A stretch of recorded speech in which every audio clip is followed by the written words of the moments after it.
Hello friends, welcome to our YouTube channel friends. In this video I am gonna tell you about how to fix Wi-Fi problem in your Xiaomi smartphone. So let's start the video friends.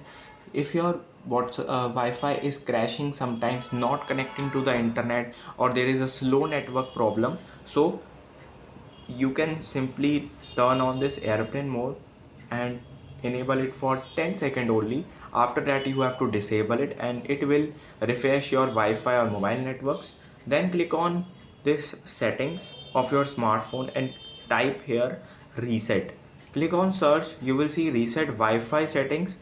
Click on reset and this is how you can reset your Wi-Fi settings, and you can see Wi-Fi settings has been reset successfully. I hope you like this video. If you like this video, then subscribe to our YouTube channel for more helpful tips and tricks videos. See you next time.